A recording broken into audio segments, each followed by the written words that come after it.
BRS party KCR గారి కూతురు కవిత గారికి ఈరోజు బెయిల్ మంజూరైంది.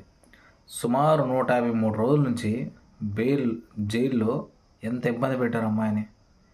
కోర్టుకి తీసుకొస్తారు, మళ్ళీ జైలుకి తీసుకెళ్తారు, అదిగో బెయిల్ ఇదిగో బెయిల్ అని చెప్పి ఒట్టొట్టి మాయ మాటలు చెప్పి బీఆర్ఎస్ కార్యకర్తలు కూడా ఎన్నో రోజుల నుంచి చాలా ఆశపడి ఉన్నారు. మా కవితకు ఈరోజు బయటకు వచ్చింది, ఈరోజు విడుదల అవుతుందని చెప్పి సంబరాలు చేసుకోవడానికి సిద్ధంగా ఉన్నారు వాళ్ళు. కానీ ఏ రోజు కూడా ఆశ పెట్టేవాళ్ళు మళ్ళీ నిరాశ చేసేవాళ్ళు. కానీ ఈరోజు దేవుడి దయ వల్ల నిజంగా కవితకు బెయిల్ రావడం నాకు చాలా సంతోషంగా ఉంది. ఎందుకంటే కన్నడ హీరో గారిని తీసుకెళ్ళి పోలీస్ స్టేషన్ జైల్లో పెట్టి ఎంత వాడికి మర్యాదలు చేస్తున్నాం చూశారుగా మీరు అందరూ. జస్ట్ ఒక లెక్కర్ కేసులో ఇరకపోయిన కవితని ఈ రకంగా ఇబ్బంది పడతారా? ఒక ఆడపిల్లకి ఇచ్చే గౌరవం ఇదేనా? మరి ఎందుకు ఇంత నిర్లక్ష్యం వ్యవహరిస్తుందో నాకైతే అర్థం కావట్లా. నిజంగా హ్యాపీగా ఉంది ఈరోజు.